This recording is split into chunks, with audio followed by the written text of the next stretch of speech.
มาเบิงความซื่อสัตย์ของคนไทยเนาะตลอดเวลาที่ข้อยอยู่พี่สี่ห้าหกเจ็ดปีเนาะข้อยสิวางของไว้หม้องตั้งนี่เนาะแล้วก็ไปซื้อเครื่องเพราะว่าข้อยไปผู้เดียว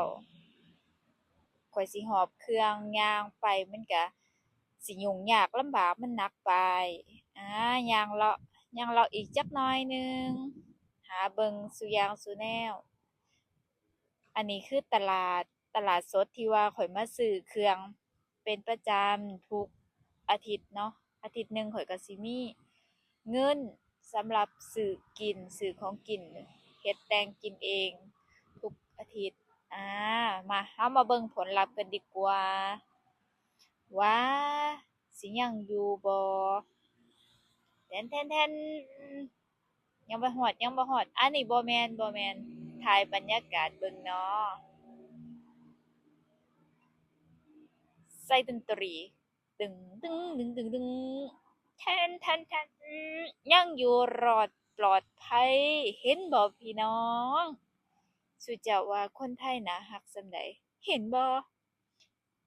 เหตุผลนี่ล่ะที่ว่าข้อยอยู่ได้ไปไสมาไสข้อยก็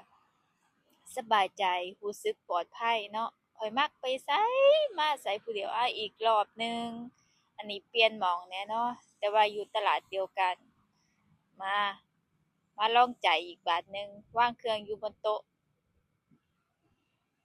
แล้วค่อยก็ไปอันนี้คือไปห้องน้ำเด้อันนี้คือสุดที่ว่าข้อยใส่สิไปออกกำลังกายต่อเนาะมันก็สิรัดนมแน่น้อยหนึ่งด้วยความที่เราเซ็กซี่เป็นสาวมั่นใจในตัวเองแน่ย่างหาถ่ายปึ๊บปั๊บบ่ลืมคาแรกเตอร์ตัวเองยิ้มแล้วก็มีกระเป๋าสะพายไปต่อหม้องนี้ข้อยว่าสิใส่เพลงนะแต่ค้นหาเพลงก่อนว่าสิเอาเพลงหยังดี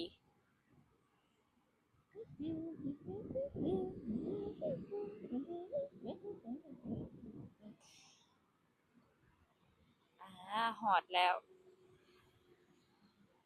จักไปไสบ่ฮู้ลืมแล้วมาพากย์เสียง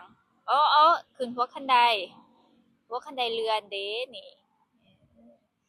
หลานๆท่าเบิ่งคลิปน่าสาวดีเนาะข้อยบ่ทันมีลูกเดะพี่น้อง โสดพร้อมอยู่ผู้เดียวพร้อมไปไสมาไสสะดวกสบายใจใช้เงินผู้เดียวอยากกินหยังกินอยากใช้ชีวิตแบบใดใช้อยากไปไสมาไสไปได้เบิดขอแค่มีเงินเท่านั้นวางแผนชีวิตให้ดีอาจักนี่จักข้อยไปไสบ่ฮู้เว้าอิหยังบ่ฮู้ลืมบ่ลืมยิ้มนะเป็นคนยิ้มมักยิ้มมักหัวเฮ้อเฮ้อ